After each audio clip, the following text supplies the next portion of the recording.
Welcome to success ગુરુ. ધોરણ 10 વિષય ગણિત. આજે આપણે જોશું પ્રકરણ 14 ના 14.1 ના વધુ બે દાખલાઓ. તો ચાલો શરૂ કરીએ. દાખલાની રકમ છે, એક થેલામાં 3 લાલ અને 5 કાળા દડા છે. થેલીમાંથી એક દડો યાદચ્છિક રીતે કાઢવામાં આવે છે. બહાર કાઢેલ દડો લાલ હોય તેની સંભાવના કેટલી અને લાલ ન હોય તેની સંભાવના કેટલી, આપણે તે શોધવાનું છે. આ દાખલો માર્ચ 2022માં બોર્ડની એક્ઝામમાં પૂછાયેલો છે, માટે ઇમ્પોર્ટન્ટ રહેશે. ચાલો હવે જવાબ લઈએ. અહીં આપણે કુલ પરિણામોની સંખ્યા કેટલી મળશે? 3 લાલ દડા વત્તા 5 કાળા દડા, એ બેનો સરવાળો કરીએ તો આપણે મળશે 8. માટે કુલ પરિણામોની સંખ્યા મળશે 8.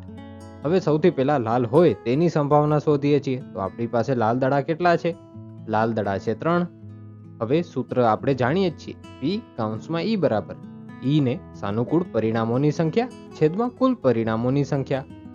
આપણી પાસે સાનુકૂળ પરિણામોની સંખ્યા છે 3 અને કુલ પરિણામોની સંખ્યા છે 8. તે સૂત્રમાં મૂકીએ. P કૌંસમાં E બરાબર 3/8.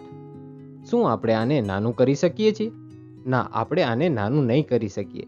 એનું કારણ છે કે 3 એ અવિભાજ્ય સંખ્યા છે, માટે આપણો આ જ જવાબ થશે. હવે લાલ ન હોય તેની સંભાવના કેટલી તે શોધીએ. આપણે એ તો જાણીએ છીએ કે કુલ સંભાવના કેટલી હોય? કુલ સંભાવના હોય 1. 1 માંથી આપણે લાલ હોય તે સંભાવના બાદ કરી નાખીએ તો લાલ ન હોય તેની સંભાવના આપણે આપોઆપ મળી જાય. તો ચાલો કરીએ. આપણી પાસે એનું સૂત્ર છે. તે સૂત્ર છે P E બાર બરાબર 1 ઓછા PE. 1 કુલ સંભાવના ઓછા લાલ હોય તેની સંભાવના. તે આપણે લખીએ. P E બાર બરાબર 1 ઓછા 3/8. 3/8 ક્યાંથી આવ્યું તે પણ આપણે જાણ્યું. તે આપણે લાલ હોય તેની સંભાવના છે. હવે આપણે સરવાળા કે બાદબાકી કરવા માટે છેદ સરખા હોવા જરૂરી છે. 1/માં કાંઈ ન હોય તો 1 તો હોય જ. છેદ સરખો કરવા માટે આપણે 8 વડે ગુણવું પડશે. તો ચાલો ગુણી દઈએ. P E બાર બરાબર 8 ઓછા 3 આખાના છેદમાં 8. 8 માંથી 3 જાય તો આપણે મળે 5. P E બાર બરાબર 5/8. આપણે આને નાનું કરી શકશું? ના, નહીં કરી શકીએ, કારણ કે વળી અહીં 5 અવિભાજ્ય સંખ્યા છે, માટે આપણો જવાબ થશે 5/8. આ જ દાખલાને તમે બીજી રીતે પણ ગણી શકો છો. લાલ ન હોય તો કાળા જ દડા હોય. તો કુલ પરિણામોની સંખ્યા તો 8 આપેલી છે. હવે લાલ ન હોય એટલે કાળા દડા હોય. કાળા દડાની સંભાવના શોધો એટલે તમને મળી જાય ઓટોમેટિક આ જ જવાબ. પણ આપણે આ રીતે કરવું સારું રહે. ચાલો હવે આગળ બીજો દાખલો જોઈએ. આજના બીજા દાખલાની રકમ છે, પાસાને એકવાર ફેંકવામાં આવે છે તો અવિભાજ્ય સંખ્યા, 2 અને 6 વચ્ચેની સંખ્યા અને અયુગ્મ સંખ્યા મેળવવાની સંભાવના શોધો. આ દાખલો માર્ચ 2024માં બોર્ડની એક્ઝામમાં પૂછાયેલો છે, માટે ઇમ્પોર્ટન્ટ રહેશે. ચાલો આનો જવાબ જોઈએ. પાસો એકવાર ઉછાળવામાં આવે તો કુલ પરિણામોની સંખ્યા કેટલી મળે તે આપણે જાણીએ જ છીએ. કુલ પરિણામોની સંખ્યા મળે 6. હવે અવિભાજ્ય સંખ્યાવાળું આપણે સૌથી પહેલા કરીએ છીએ. તો 1 થી 6 માં અવિભાજ્ય સંખ્યા કઈ કઈ હોય તે કોમેન્ટ બોક્સમાં જણાવો. 1 થી 6 માં અવિભાજ્ય સંખ્યા છે 2, 3 અને 5. એટલે કેટલી સંખ્યા થઈ? આપણે તેનો સરવાળો નથી કરવાનો. 2, 3 અને 5 એ ટોટલ 3 સંખ્યા થઈ. એટલે આપણે અવિભાજ્ય સંખ્યા બરાબર મળશે 3. હવે સૂત્ર તો આપણે જાણીએ જ છીએ. P કૌંસમાં E બરાબર E ને સાનુકૂળ પરિણામોની સંખ્યા છેદમાં કુલ પરિણામોની સંખ્યા.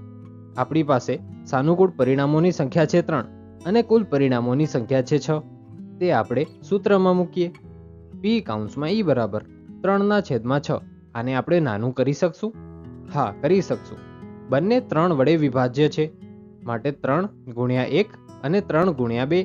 એટલે આપણો જવાબ થશે P E બરાબર 1/2. હવે 2 અને 6 વચ્ચેની સંખ્યા શોધીએ. તો આપણી પાસે કુલ પરિણામોની સંખ્યા તો બદલશે નહીં. 2 અને 6 વચ્ચે કઈ કઈ સંખ્યા આવે? 3, 4 અને 5. એ 2 અને 6 ની વચ્ચે આવે? તો કે હા, આવે. એટલે આપણે 2 અને 6 વચ્ચેની સંખ્યાના પરિણામોની સંખ્યા પણ મળશે 3. ચાલો સૂત્રમાં મૂકીએ. P કૌંસમાં E બરાબર 3/6.